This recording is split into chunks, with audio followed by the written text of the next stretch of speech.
Hey guys, welcome to the channel.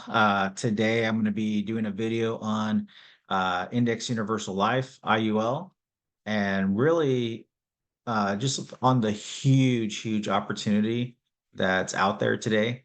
Um, one of the things that I've been getting a lot is, Michael, what is IUL? How does it work? How do I sell it? Should I get one? And I have a lot of people that have been reaching out to me lately about IUL. It's the big trend, right? It's on TikTok, it's on social media, it's everywhere. It's being advertised as tax-free retirement, infinite banking, all these things. And unfortunately, there's a lot of misleading content out there. It's not accurate. You got to understand how the policy works. And so today, what I really want to do is break down IUL, what you need to know, what it is and what it isn't, how it works, what to watch out for, what to look for, and most importantly, like the opportunity that's kind of before us right now, because there is a big opportunity uh, in place. So let's talk about what it is, right? What IUL is it's a life insurance policy. It was a policy that's classified, or it is a policy classified as a permanent life insurance policy. However, what you need to understand that um, it is built on an annual renewable term chassis, right? So it's not a whole life policy. I have heard agents talk about their IULs or refer to it as whole life policies, I guess because they are considered a permanent policy. They just correlate the two.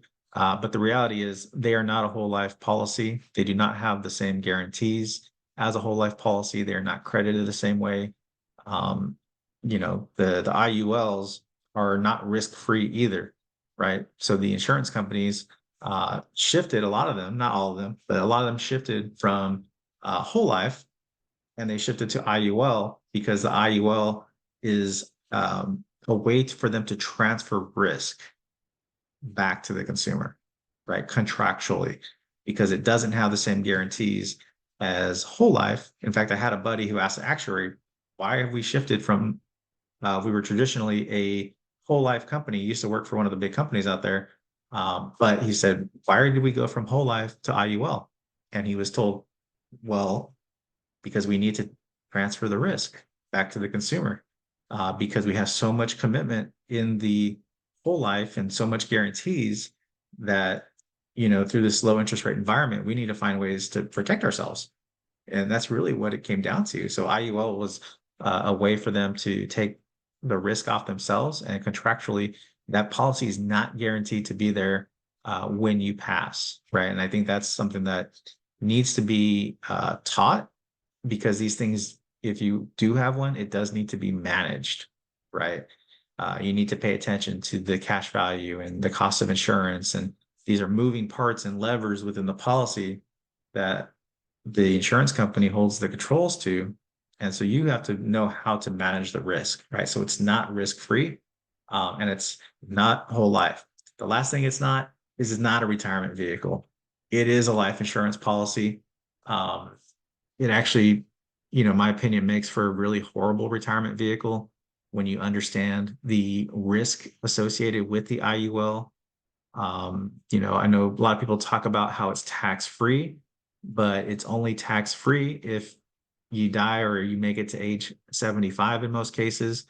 And the overloan protection rider kicks in, so it doesn't lapse, because if the policy were to lapse, if you did make any money in the policy, your taxes would be due at that time, right? Before age 75 in most cases. So um, obviously different companies have different riders, different terms, so that can change by carrier. But for the most part, age 75 is a key to remember. So um, yeah, let's break it down. I think the last thing I want to mention too before we break it down is the interest. So when you borrow the money, the reason it's tax free is because you're borrowing the money, right? And when you borrow the money, there's a cost. So it might be 5%. The illustration might show you 5%, but it could go up to 8% in some cases. You have to check the contract itself to see what are the guarantees? And this is one of the levers, right? They show you the illustration. The illustrations are a lot of smoke and mirrors because there's a lot of assumed assumptions in there that aren't necessarily going to be the case long term. And we'll break that down too. But when you borrow money at 5%, you got to think about it. If you took money at age 60 and you lived to age 90, and that compounded at 5% year after year, you're paying 352% interest for that money that you took out. And this works against you. And so when you start taking money, you become reliant on market returns. And a lot of these policies, they're going to require, like, you're going to be reliant on a 6%, 5.5%, 6% return from the market. And unfortunately, some of these companies, the cap is 6% on the older books of business. And I'll explain what they do and how they do that. Because in the illustrations, they don't show you that, right? So how can you get the 6% if they cap you at 6? You can't. You can't average it because you're going to have 0 years. And when you have 0 years, that cost of interest or the cost of the loan, the interest, I still due. The cost of insurance is still due. And so where does it come from? It comes from your cash value. It eats up your policy and it's not secured, right? So you don't lose due to market risk, right? The market doesn't go down, you lose, but you do lose when the market doesn't perform. And that's what a lot of agents don't understand, or people, consumers, they're just not told that. So let's break it down how it works. I'm going to share my screen, pull up a whiteboard so that way you guys can see. So let's talk about how the policy works. The money goes into 2 areas, right? So it goes into the cash value and the coverage, life insurance. Now, when you add those together, that's going to equal your death benefit. So I get this all the time. Michael, do you get the cash value plus the life insurance? And the answer is yes, you do. You get both, right? And because a lot of people tell you you don't. That's not true with IUL. This is the formula. This is how it works. A plus B always equals C. So cash value plus life insurance always equals death benefit. Now, there's 2 ways to structure the policy. There's increasing, and then there's what's called level. So the increasing is where the death benefit is going to increase with the cash value. So let's say we had a $300,000 death benefit because we purchased a $300,000 policy. So at the beginning, there's no cash value.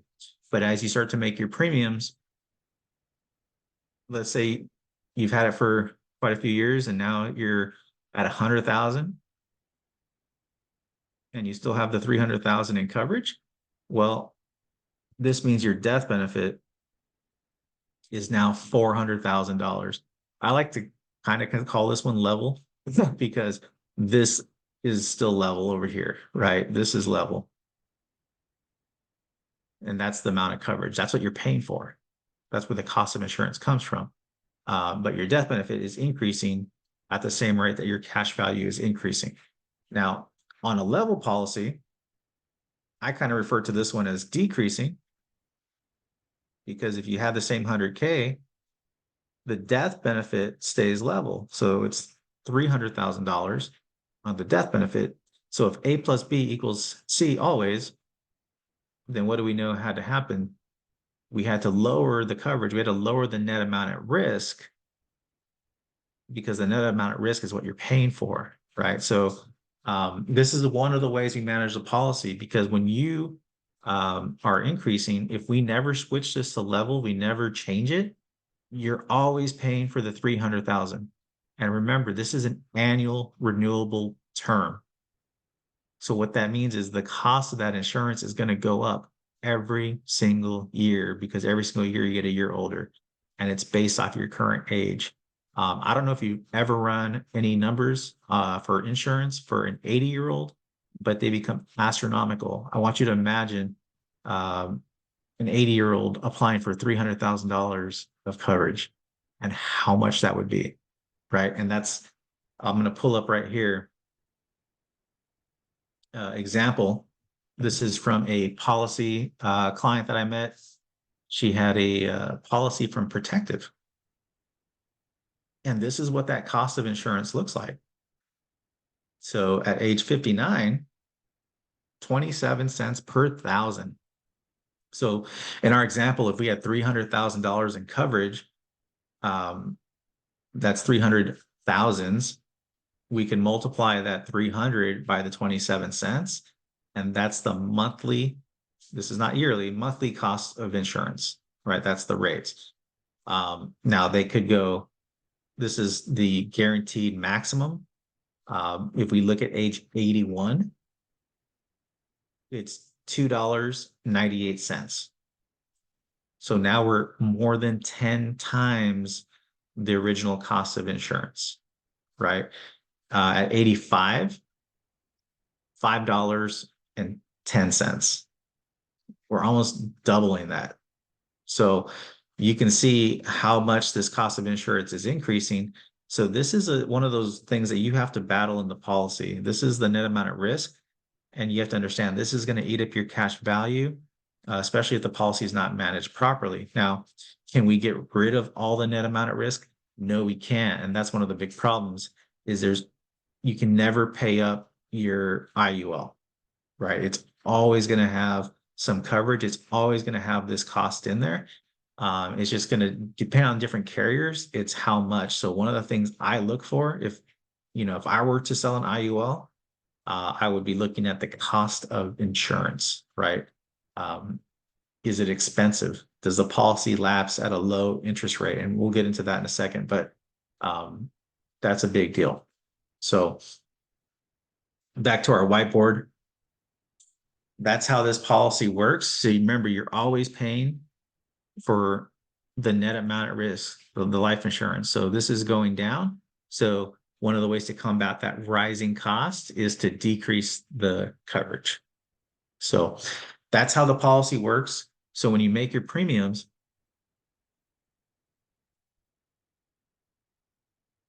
basically your premiums are going to go into two places, right? It's going to go to the cost of insurance, and then it's going to go to the general fund. And the general fund, what they do, the insurance companies, this is their fund where they can manage risk, right? Most of the general funds are mostly made up of bonds. They might have some mortgages. They might have a little bit of equities and real estate in there, but those percentages are very low. It's mostly a bond. So that's why you can look at whole life insurance, which uses the general fund and the company's profitability. They pay a dividend, right? And those dividends are usually going to follow the interest rate environment. So same thing with the general fund here, right? You're in the same general fund. The interest rates are going to affect that. Right now, some of these funds are around 5%. And so that general fund is going to give you a budget, right?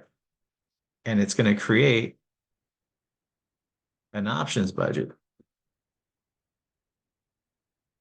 from the interest. So the IULs don't pay a dividend. They take that money that they earn in the general fund and they go and they buy call options. Now, how options work is I want you to imagine you want to buy a house, right? And you go to the owner and you say, Mr. Owner, I want to buy your house. It's worth $500,000. The only thing is I don't want to buy it today. I want to sign a contract with you that says anytime over the next 365 days, I have the option to buy this house at 500,000. And you contractually have to sell me this house at 500,000. Doesn't matter where the market is.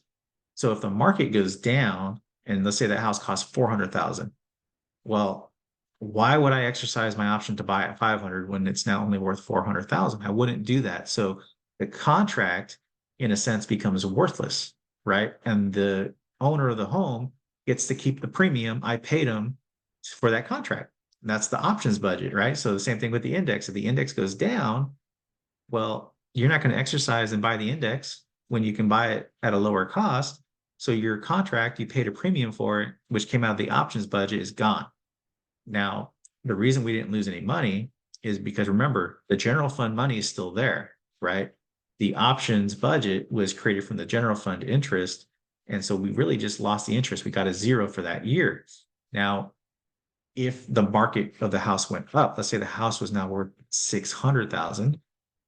Well, I'm going to go to the owner and say, hey, Mr. Owner, remember our contract? You would sell me that house for 500,000. Well, I want to exercise my right to buy it at 500,000. And now I buy at 500. It's currently valued at 600, and I just made $100,000 of equity, right?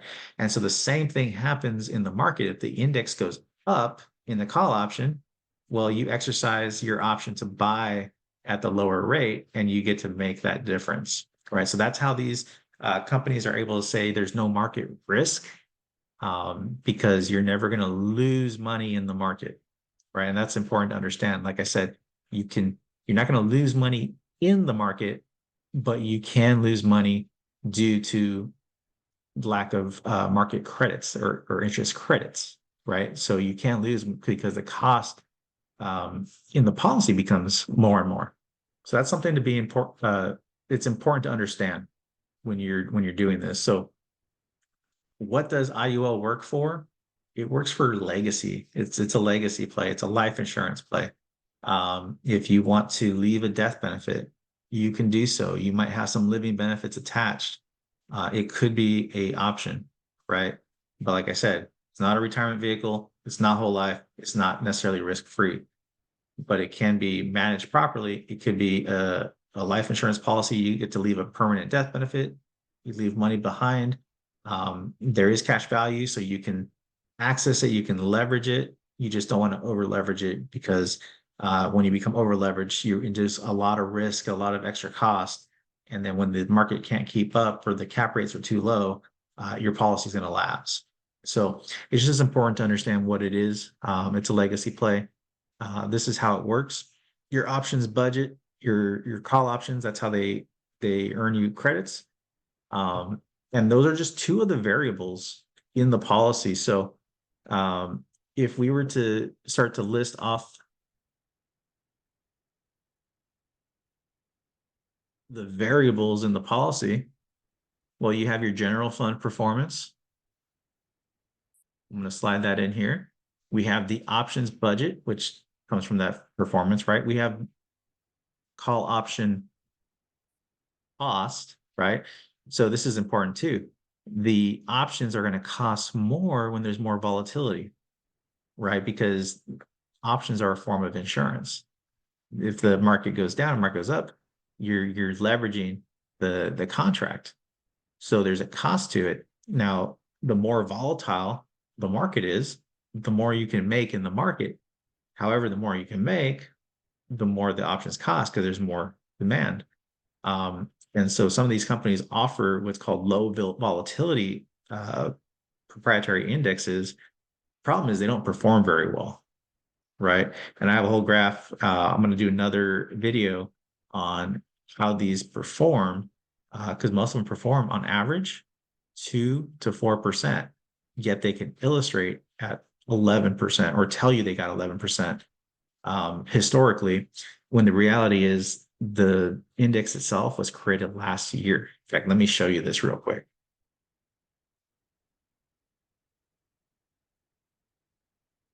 This was back from October.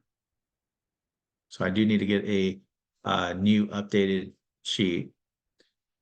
But what I want to show you is the last 10 years performance. This is all these indexes that are in the annuities. They're in the IULs. And so the last 10 years, I just want you to pay attention. If you look, you see some negatives. You see a 6%. That's pretty solid. That's the Barclays Armor. That was started in June of 2013. And you have another one right here, 7% from 2014. So it has about a 10-year history at this point. But when you start to look, -5, 3%, -2%, 3%, 3%, 4%, 1%. you see there's a big trend here. There's a lot of ones, threes, twos, fours. You say, well, here's an 8%, right? But if you look at the live date, that's not an actual history. The actual history of this product, it started in April of 2023. So it's not even a year old. So for them to say they got 8% over the last 10 years is just not real. It's not it's not a real return. They manufacture this return and then they show it on the illustrations, right? Um, we keep looking, there's a 6%, but it's 2019. So if you start to say, okay, let's look at the indexes that have been in place for at least 5 years, there's only three that have performed. And you probably know them by name. There's the Dow Jones, the NASDAQ, and the S&P, right? So we scroll, you see the trend continue. There's the Dow Jones, 8%, and it was started in 1896. So over 100 years of history there. If we continue on, you see the trend continuing, bunch of twos, threes. So what I'm trying to get you to understand is these indexes don't perform as it's promoted, right? You're typically going to see a 2 to 4%. Tony Robbins actually wrote a book where he's talking about mutual funds, and the mutual funds are usually in the same boat, right? Because people can't seem to predict the market. And so the mutual funds, only 4% actually perform or keep up with the market with the S&P. The other 96% do not keep up. So I'm not a big fan of mutual funds, if you realize that. But here's the NASDAQ, 1971, 13%. So there's a good history there, right? So that would be a strategy that I would pay attention to. And then here's the S&P. And then there's some varieties, some derivatives of the S&P, but the S&P from 1957, right? 9.81%. And I show you this because I want you to understand when you're picking these indexes, there are some options that are going to show that they're not capped, but those are these proprietary indexes. They either don't have a history or they don't have performance, right? I can actually pull up the US Pace Setter. This is a index that is in the National Life Group policy. Now, the National Life Group says the historical returns of this index, I believe they say it's 11%. And I want to show you the performance of this index.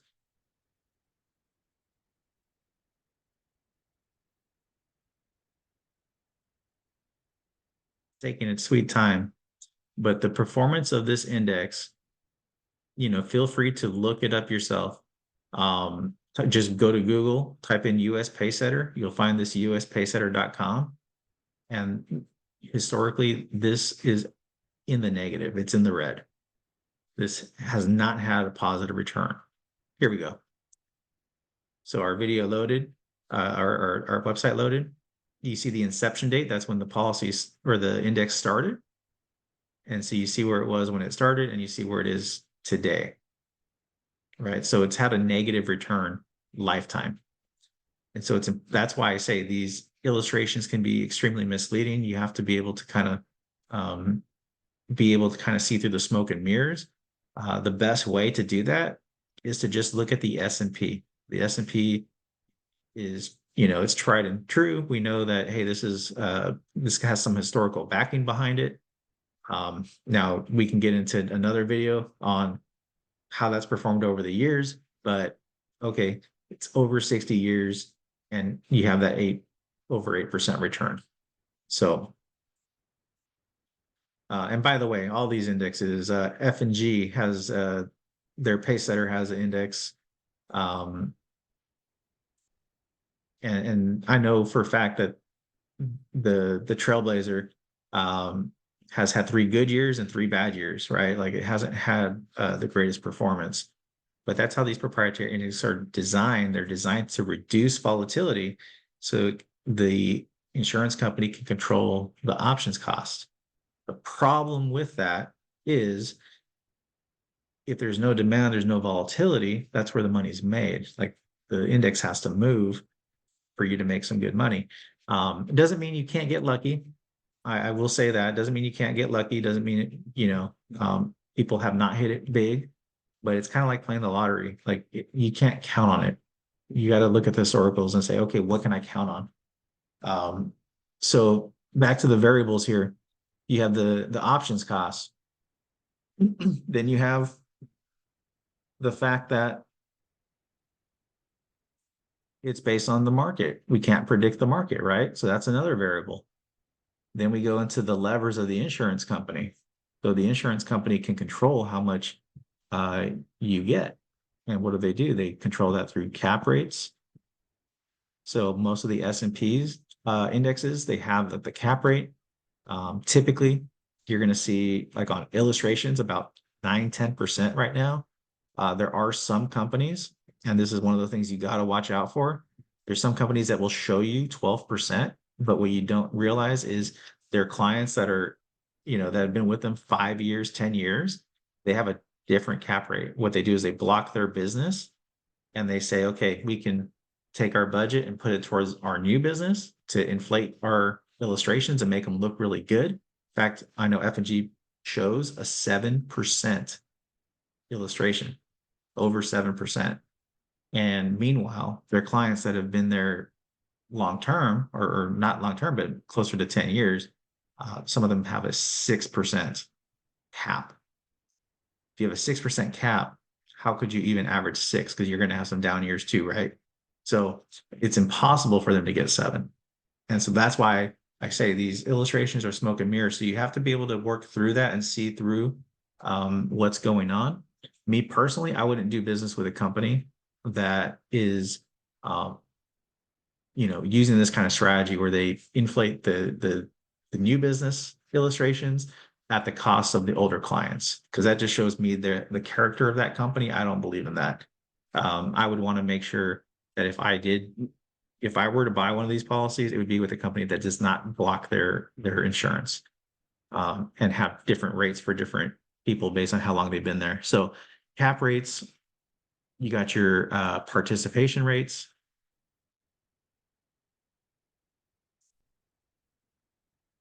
There's spread charges that can be in there. No risk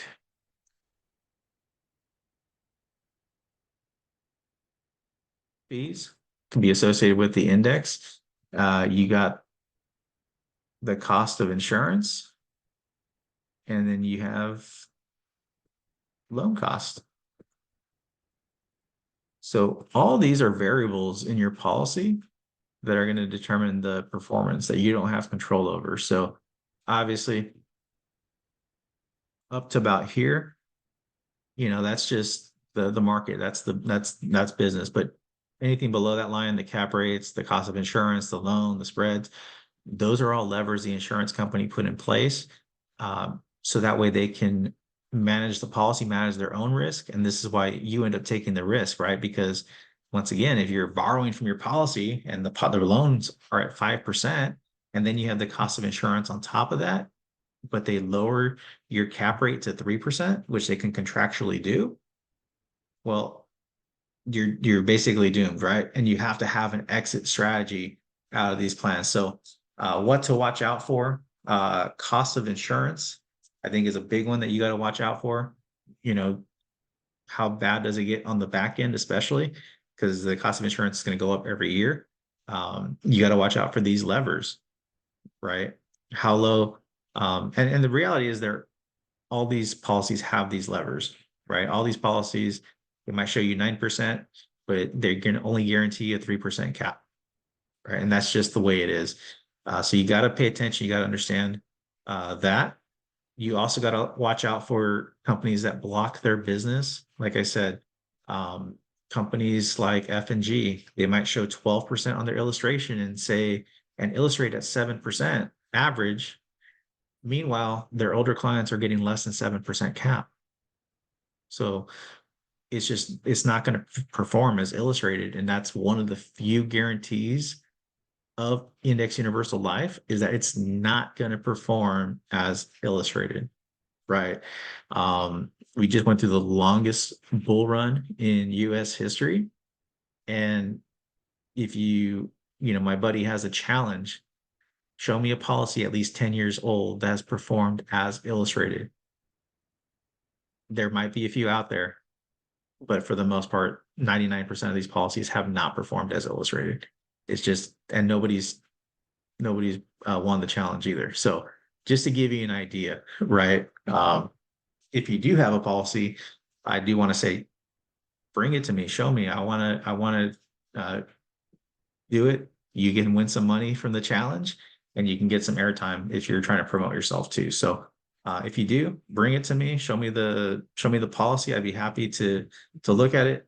But for the most part, 99% of these policies have not performed as illustrated. Like I said, a big part of that is because a lot of these companies do block their business. F&G is just one of the companies. I know Midland National might be showing 9%, like 9.5% on their illustration. Meanwhile, their older book of business is getting 7.5%. Securian is one of these companies that does this too. Their older clients are getting 7%, while their newer clients are shown a better illustration. So it's important to understand those assumptions on the illustration. They're only good for 1 year. On the anniversary date of that policy, they can change any of these levers, right? So you have to understand that.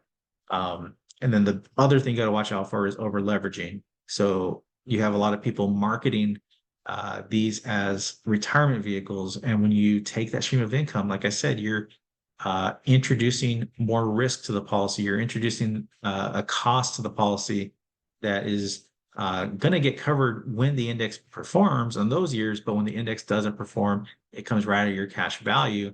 And so I want you to imagine you have $500,000 leveraged because you took it as income through an income stream, and your loan costs at 5% would be $25,000 plus your cost of insurance. Let's say your policy costs you 30 grand, or yeah, 30 grand that year, and your current remaining surrender value is $150,000. Well, if you don't get an interest credit from the options, you just lost 20%, right? So how many of those times can you lose? And remember, if you lose 20%, you have these caps. It makes it impossible for you to catch back up, right? And you're introducing new risk, you're introducing more costs to the policy, and it's just going to compound on you from there. So you just have to pay attention. It's not a retirement vehicle. You don't want to get overly leveraged. Now, does it mean you can't touch the cash value at all? It doesn't mean that. I mean, as long as you're responsible and you're not over leveraging the policy, you're not going to have major losses. But when it's sold as a retirement vehicle and people are, taking all their 401k money and putting it in here and they're going to use the stream of income, it's just a recipe for disaster, right? So you just got to make sure that you're buying it for the right purposes and you're selling it for the right purposes if you're an agent. So what do I look for in selecting an IUL company? Well, obviously, I look for one that doesn't block their insurance, right? Their book of business. I think to me, that's number one. Because like I said, it shows their character. If they block their business already, what makes you think you're going to maintain that 12% cap rate? And in 5 years from now, you're not going to be at a 6% cap rate. You got to trust people for who they are. You got to trust companies for who they are, right? If they've done it to their previous clients, they're going to do it to you too. That's just my personal belief. I don't think they're going to change. But another key factor of this is the financial ratings. So you look at a company, I'm going to use a company called Mutual of Omaha. Mutual of Omaha does not block their business as of today. Could this change? It could, right? But what I'm going to look at is their financial statements, right? Because the financial statements are going to tell me, okay, does this company need to lower their cap rates? Do they need to block their book of business? So if I were to pull up the two companies I mentioned, let's take F&G, and we look at their financials, we see their assets to liabilities,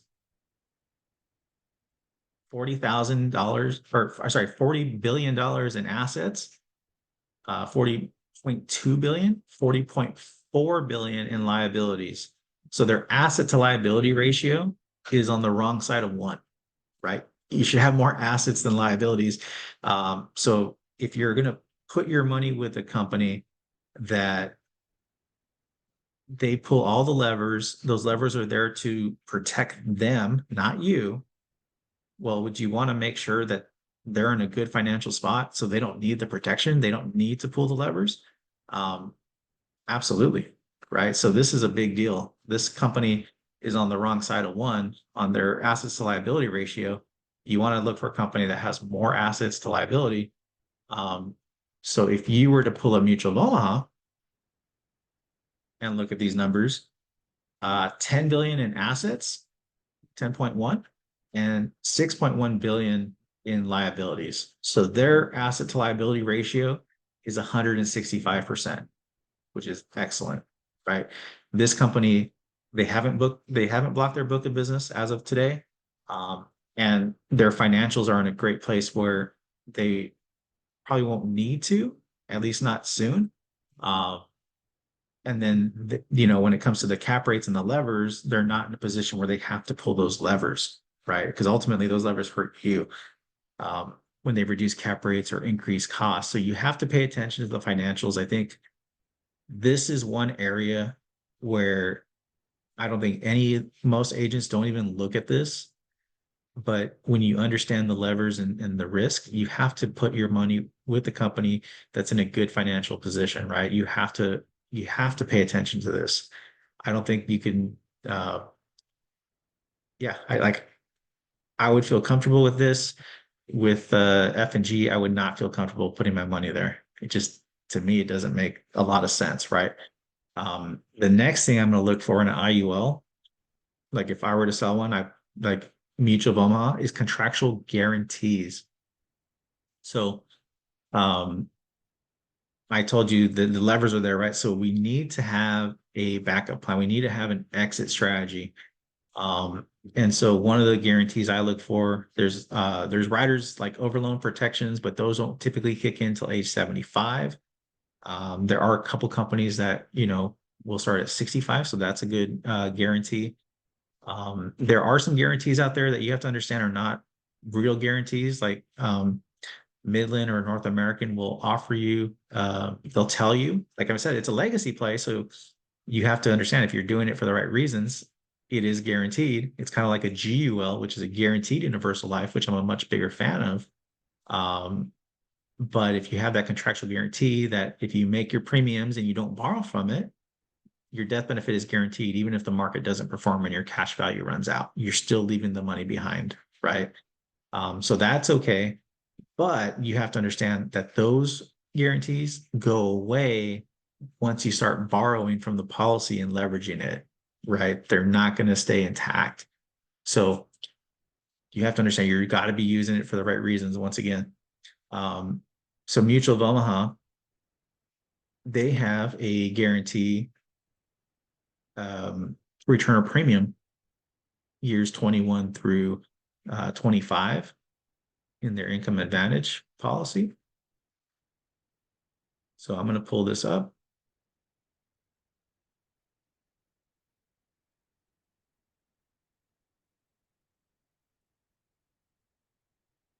Let's just go here first. I want to show you these levers. So Mutual of Omaha, what their uh, current cap rate is, and then what their guaranteed cap rate is, right? So their cap rate is at 10%. Like I said, this company has not blocked their business. So that means the older clients are getting the same 10% cap right now as the new clients. Now, if that changes, what they can do is they can give the 10% cap to the new clients and then give the older clients a lower percent. But like I said, that's why the financials are important. Participation guaranteed right underneath it is 3%. So you have to understand it's 10% today, but they can reduce it to a 3% cap, right? Same thing with any of these indexes. You see the one underneath it, 7%, but it can go down to 2.5. You have the B of A, which is one of those proprietary indexes. they go off the participation, which is 185, but at any anniversary date, they can cut that down to 50%, which means if the index, remember these, a lot of these indexes are doing 2 to 4%. So if you got 4% and you got 50%, that would only be 2%. So you have to pay attention to the guarantees and just understand that's why these policies need to be managed. You need to pay attention. Because like I said, every anniversary date, you could have a new cap rate. In fact, I would say you're likely to have a new cap rate. And that's going to be based on the interest loan environment and the cost of options. So if we look at the chart here, the last thing I look for is low cost of insurance. So contractual guarantees, once I find a good company based off their ethics and their financial ratings, then I'm going to look for cost of insurance and contractual guarantees. So we look at the ledger here.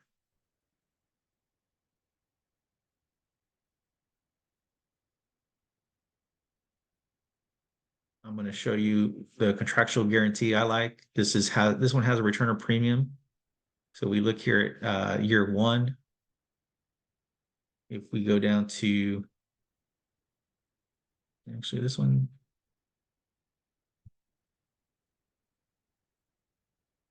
oh, because it was underfunded, it doesn't show up. That was another thing I wanted to for you to pay attention to. When you run a quote, you have to make sure you know where you're running it. So, most people will tell you they throw this term around, properly structured, right? And oh, well, if you properly structure, well, the reality is they're not structuring the policy. Properly structured is just a term where they say you're funding the policy up to the guideline. You're throwing more money at the policy. It doesn't actually change the policy or the structure of it, right? You're just putting more money towards it. And so it's important to understand that because there are certain policies you can structure with an annual or with an extra rider with the different pieces to the policy. You can actually structure. Most whole life agents know this, and they can do this with whole life. But in IUL, you're not actually structuring the policy, right? You're grabbing this policy, and either you're putting this amount of money or you're putting more money to it, but it doesn't change the structure. So I hear that term thrown out a lot. The reality is there's not a properly structured. You're still going to run into the same risk, the same problems.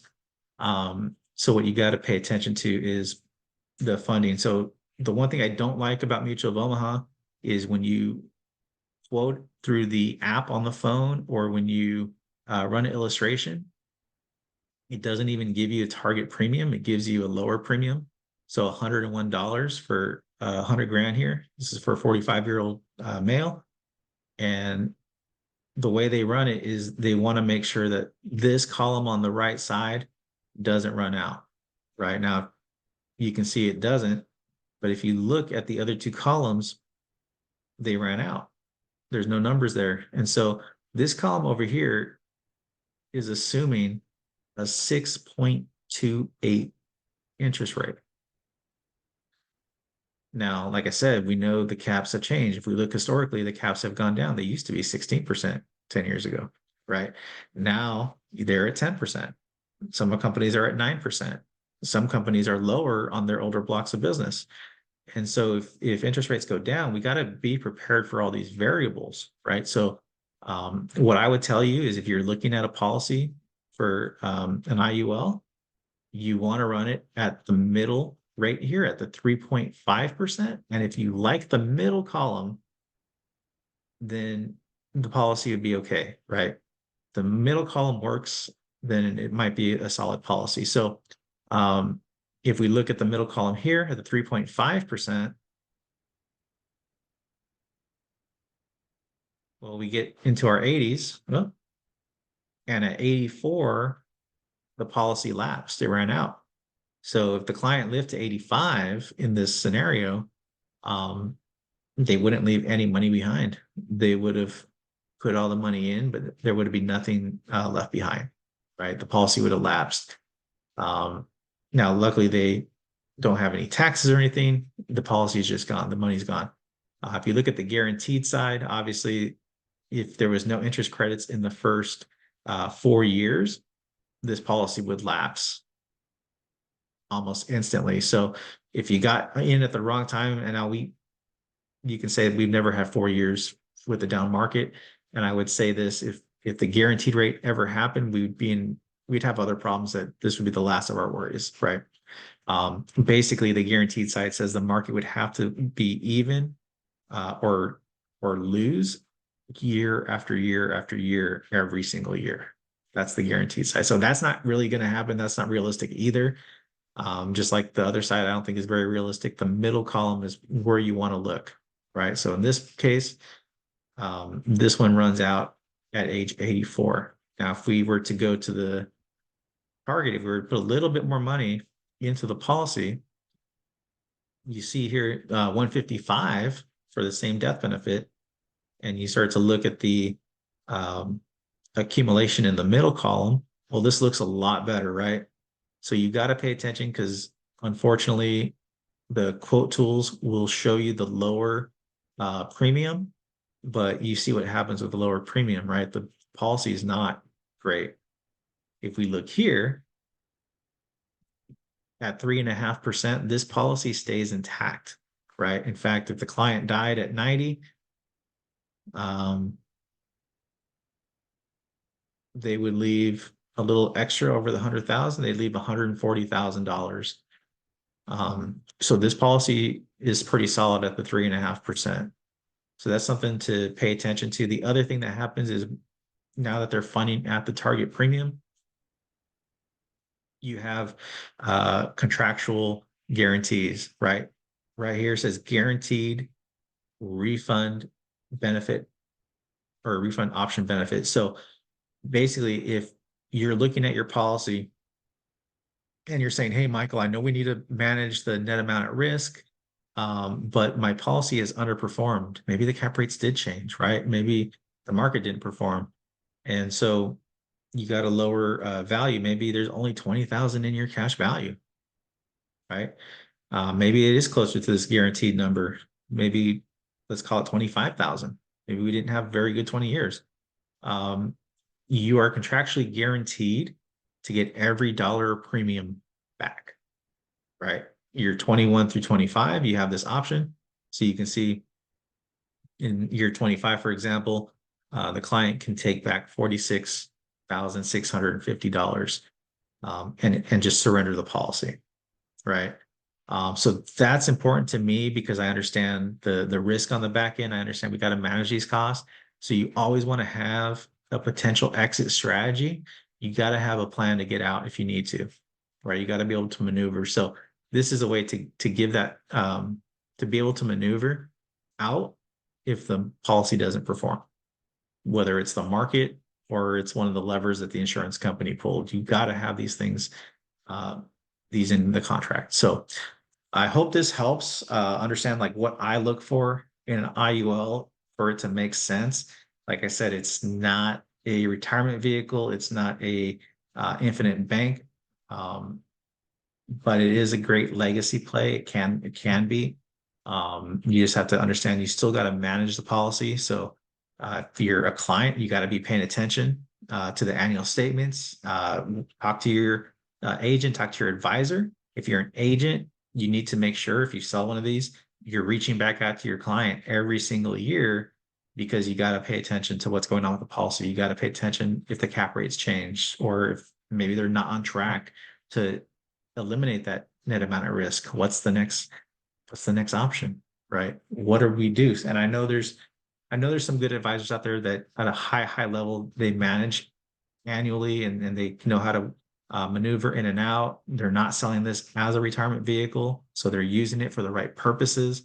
They're using it even as a volatility buffer, so maybe take a little bit of money when you need to, but don't be putting this policy at risk by leveraging it highly.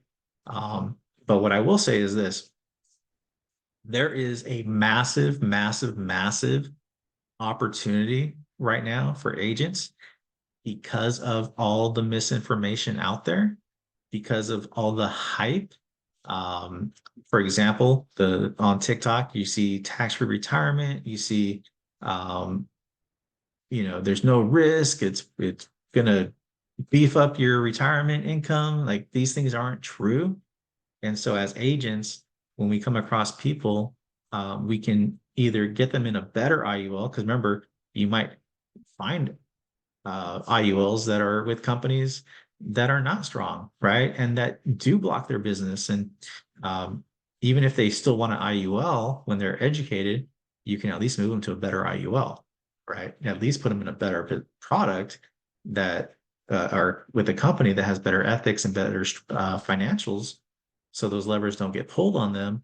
But if they got the policy because of like they wanted to accumulate cash or do these different things, well, we can put them in a different vehicle, right? To actually do this, right? We know the infinite banking, like a lot of the strong financial stories are based off whole life.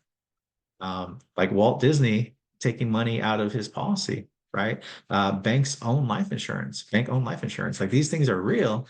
However, they are stories about whole life and not IUL. And that's where, IUL gets sold a lot on the strength of whole life, um, because IUL, quite frankly, doesn't have the history, right? It doesn't have these stories.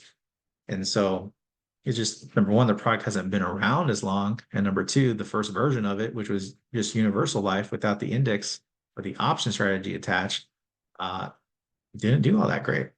It doesn't have the best history, right? So it leads us to a big opportunity to help clients that got put into products, either that the company is weak, the policy was designed very poorly, the policy is going to lapse, it just doesn't have a high likelihood of performing. Maybe they got it for the wrong reasons. Like if we know all these things, then we can help these clients get into better positions. And if you're a client, I would say this: if you want your policy reviewed, I'm going to put a link down at the bottom here, and just click the link, book a time with me, and we will break down the policy. We'll look at all the rates, all the guarantees, the stuff that's in the contract that, your agent may or may not have told you about, right? Because I think a lot of times, if the agent were to tell the client everything that was in these contracts, they wouldn't get it because they were missold or misrepresented, and they weren't sold for the right reason. So, um, yeah. Uh, guys, please like the channel, like the video, subscribe. I am going to be bringing out more content. A big one, like I said, is how to choose the right index. I'll be doing some more on whole life. I'll be doing more on annuities. So like and subscribe. That way you can stay up to date with all the new videos that come out. All right. Peace.